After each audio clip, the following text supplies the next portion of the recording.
Huli na yan, yan. Yan, dalawa na yan. Pakita mo yung pagkakahuli nun. Hindi, teka lang. Itong, pakita mo naman, nang present na natin yung dalawa na yan. Meron yan present na yan. Yan. Di pagkakahuli lang.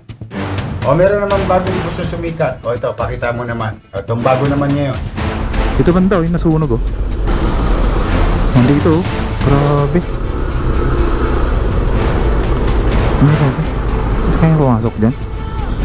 Ito yung mga kalakal dito. Hindi ko alam kung malinis na to, matanggalan na siya o mga basura pa rin. Kalakal na to. Dito pala binababa yung mga kalakal o basura Tapos sila na yung nag-segregate ito.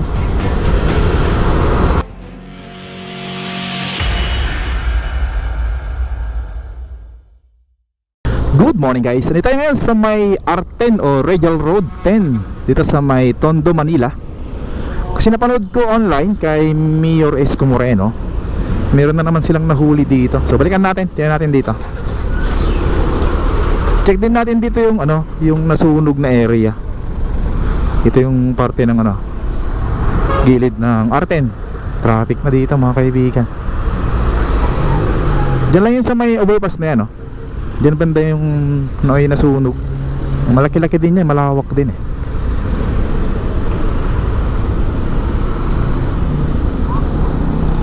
Dito, daming mga dito. Mga kalakal. Ayan, pakita ko sa inyo yung nahuli ni Mayor Isko Moreno. Ngayon lang yan. Ngayong linggo lang yan. Yan. Mayroon dalawa na nagdanakaw ng gulong sa mga truck. Yan, at nahuli agad yan. So wala pa rin silang takot kay Yorme, mga kaibigan. Ito banda yung nasunog Natin dito. May daanan ba? Nandito grabe. Natin. Ito kaya pumasok dyan.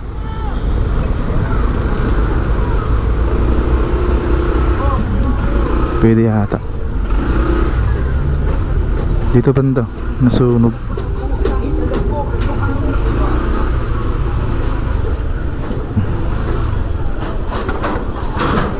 Ayan maluwag-luwag din yan. Nasunugan dyan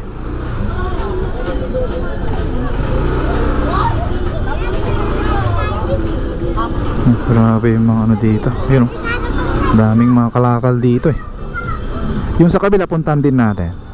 Dito banda sa kanan natin yung nasunugan.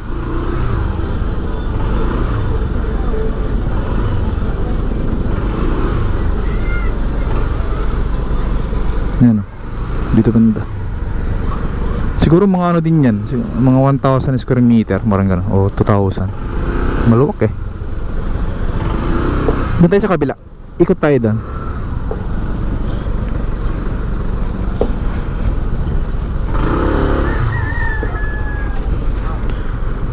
Ipakita ko na lang sa inyo itong area na nasunugan.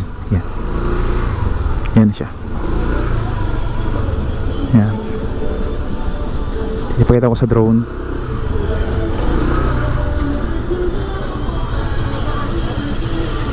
Ongoing yung dito.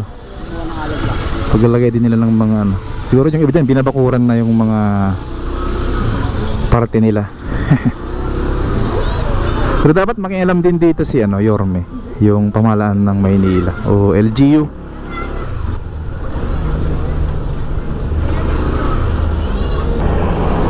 Hindi naman lahat puro squatter siguro yan.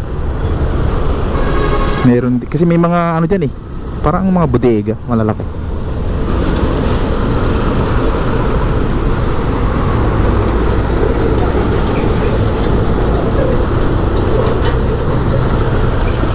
Yan dito naman banda. Ito yung banda ng may mga kalakal sila dito.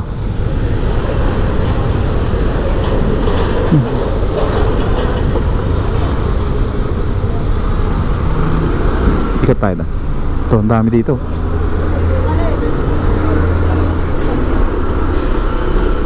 Yan, ito yung mga kalakal dito.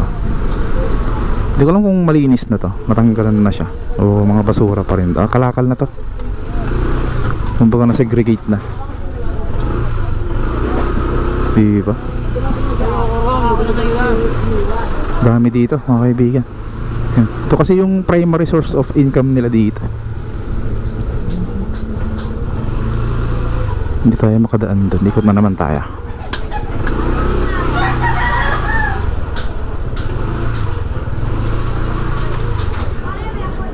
Daanan dyan, ikot tayo.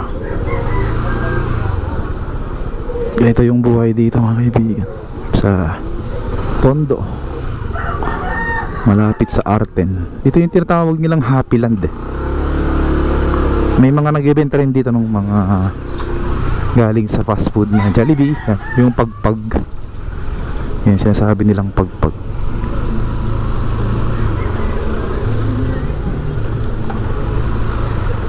Yan, ito yung mga ano, kalakal dito.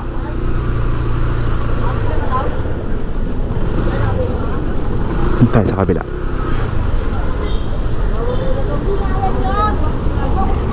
Bang bang boom.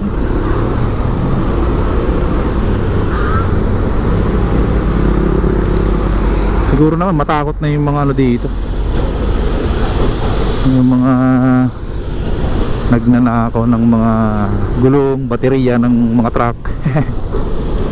Yun yung mga punteriya nila eh. Yung mga nakalagay sa mga ano, container van. Grabe dito.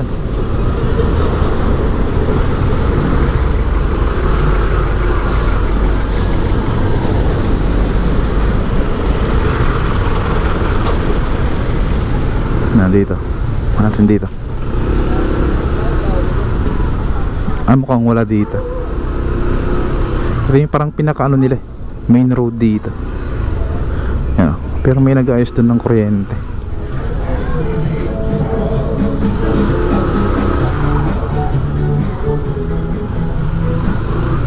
Yeah. Yan, ganito yung looban mga kaibigan dito sa may Happy Land.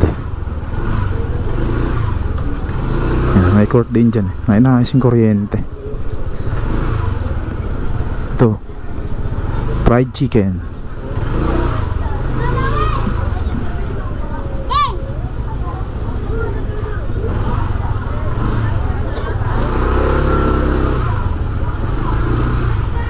Hindi ko nagkaroon ng kuryente dyan. Naayos.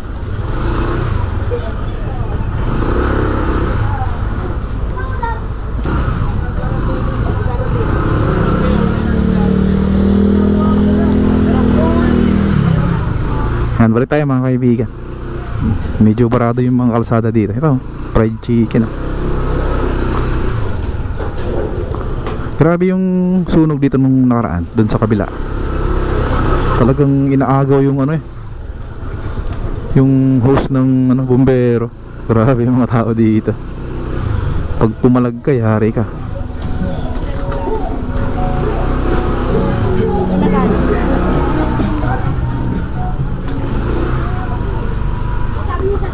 Ito dito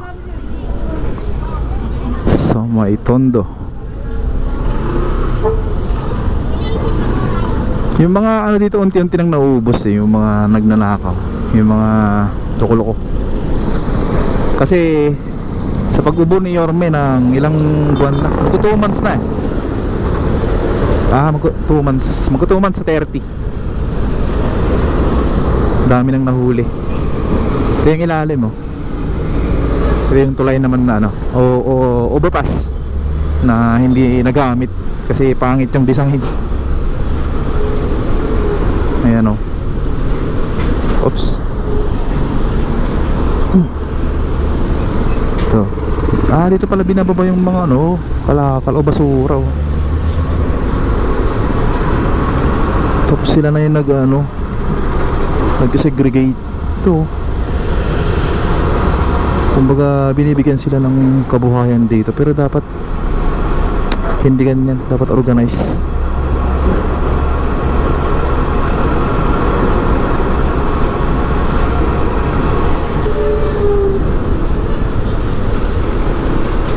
Ito yung port area dito sa Manila.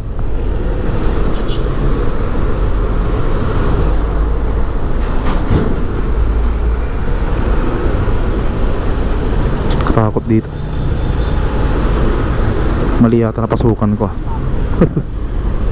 Hindi dapat dito. Oops, hindi dapat dito. Gagi.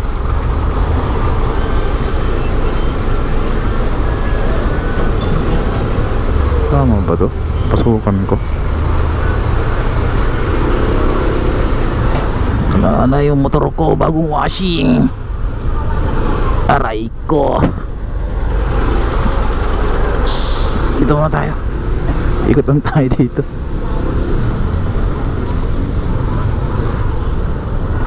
Mali na pasukan ko. Bang bang. Uy, lalim. Alright. Ito yung Regal Road 10 mga kaibigan, o R10.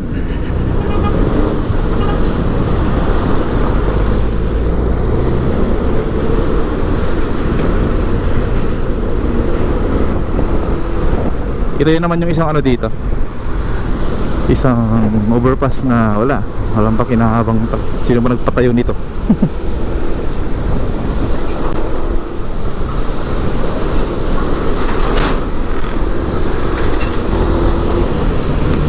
Wow, ito na yung ano, Salex. Ito yung mga poste ng expressway na gagawin nilang Salex mga kaibigan.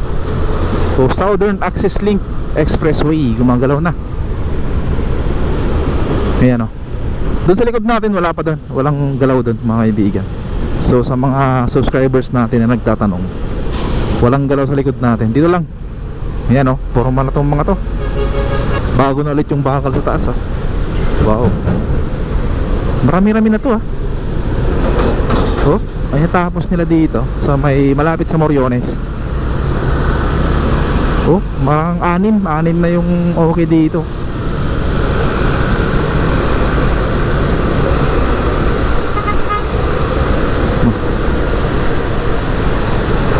Grabe, ayos dito.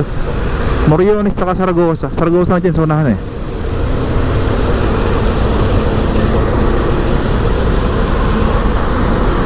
Yan, pagitan to ng Moriones saka Saragosa. Ayos na rin dito pala tong mga poste nya. Ito wala pa to.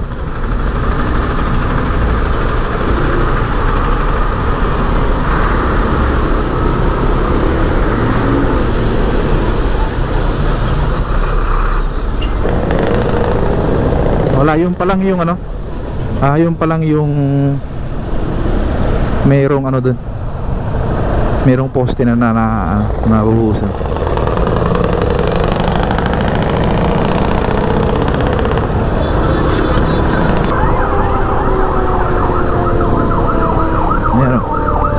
Ayan, mayroong nililibing. Dito banda yung mga nakatira dito, tinanggal na rin dito. Talagang binakbak na rin yung mga ano nila, mga bahay.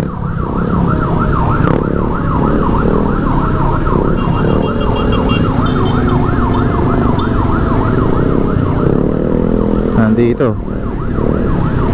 May napanood akong vlog ng ano, Maynila. Yung mga kabahayan dito, ito hindi natanggal to. Ito yata yung ano, nakiusap. Pero may mga ano dito, bahay na ano na tinanggal na dito sa ilalim. Bawal naman kasi yun dito sa may ilalim ng tulay. Nasa batas yan eh. Yan. So yan, ganito yung ano dito, sitwasyon mga kaibigan. Ito na yung ano, Recto Avenue. Yan, yun ang papuntang ano yun, Divisoria. Thank you po. Ingat tayo lagi mga kaibigan, and God bless po sa ating lahat. Peace out.